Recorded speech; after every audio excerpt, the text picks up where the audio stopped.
తల్లి పదే పదే ద్వారం వైపు గడియారం వైపు చూస్తుంది. సడన్ గా డోర్ బెల్ మోగింది. వెళ్లి తలుపు తీస్తుంది. ఎదురుగా కొడుకు కోడలను చూసి, ఇంత లేటా? నేను ఎప్పటి నుంచి చూస్తున్నానో, మీరింకా రాలేదని. కొడుకు, అమ్మా నేనింకా చిన్నపిల్లోని కాదు, నా గురించి కంగారు పడ్డానికి. అమ్మ నవ్వుతూ, నువ్వు ఎంత పెద్దవాడివైనా నాకు నువ్వు చిన్నపిల్లాడివేరా.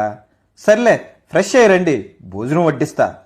కోడలు, లేదు లేదు మేము బయట తినేసి వచ్చాం అంటుంది.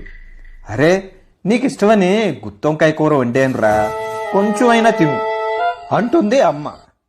అమ్మా ఒకసారి చెప్తే అర్థం కాదా? ఆ కూర ఏదో నువ్వు తిని వెళ్ళి పడుకో, మమ్మల్ని పడుకో నువ్వు.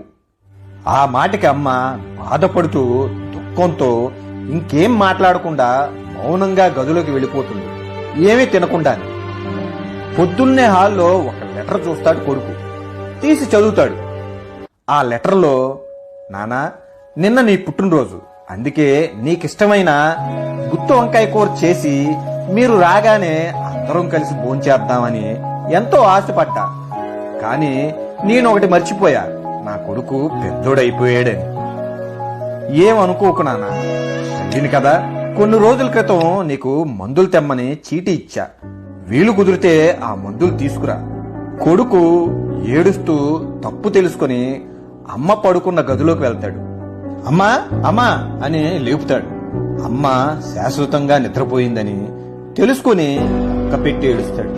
ఈ కథలో నీతి ఏంటంటే, మనిషి తన పక్కనే ఉన్న దేనిని గుర్తించడు. గుర్తించే సమయానికి అది ఉండకపోవచ్చు. అది బంధమైనా, బంధుత్వమైనా, ప్రేమైనా